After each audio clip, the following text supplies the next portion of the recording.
guys. Most often than not, when we are listening to political arguments on the economy on TV, we do hear a lot of jargons and terminologies being bandied around by the experts. And it is very much possible to get confused along the way, especially when you are not someone that is into economics or have, some interest in economics. So today I want to take some time to explain some of the commonest terms to the best of my ability and as simple as I can, and I hope that it will come in helpful to some people. So GDP, what does it stand for? GDP stands for gross domestic product, and as the name suggests, it is an attempt to measure the production level of a country for a given year.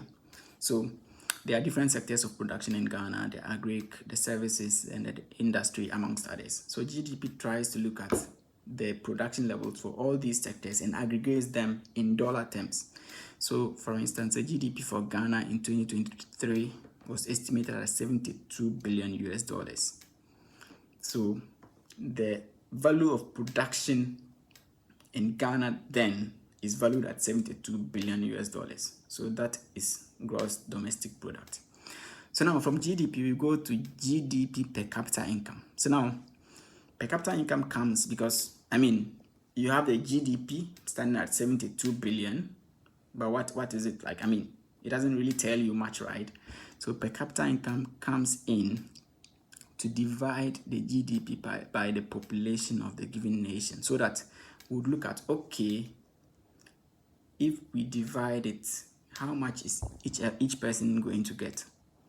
So that would give you a clearer, indication as to whether the country is doing well, because GDP can be masked by the population. A country can have a high GDP, but also with a high population, it means that when you share it, everybody's getting just a little piece.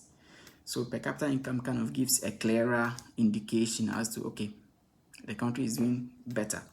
But even per capita income itself is not even the perfect measure of, development. That is where HDI comes in, Human Development Index. It is a creation of the United Nations Development Program, UNDP. And Human Development Index tries to look at development at the human level, like averagely, how difficult is accessing good quality healthcare in Ghana, or how easy is it to access quality education in Ghana, or what is the standard of living in Ghana, what is the cost of living in Ghana.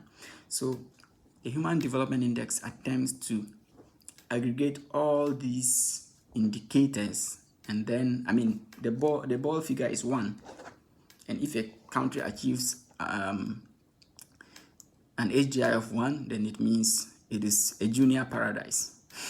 Anyways, so currently the country that has the highest HDI is Switzerland with 0.961 or so. And then when you go down the chain, you see the African countries featuring, and it's rather unfortunate, but that is it.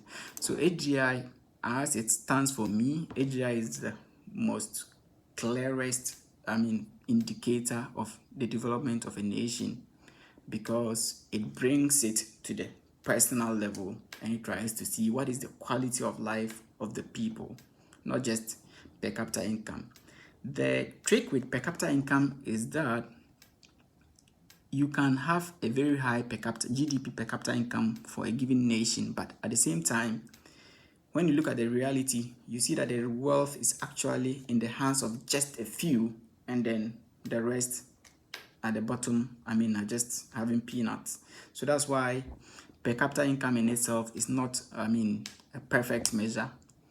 And then HDI for me is at least the clearest measure for now, because there are countries that are actually introducing measuring, happiness level, as a development indicator, and I think that is the higher level, because with your good GDP, with a good per capita income, with your good HDI, but are you happy? But that is, I think that is for advanced nations, and us Africans would just have to be aiming at getting the basics right before we start aspiring to the skies. So thank you, and I hope this video has been helpful to you.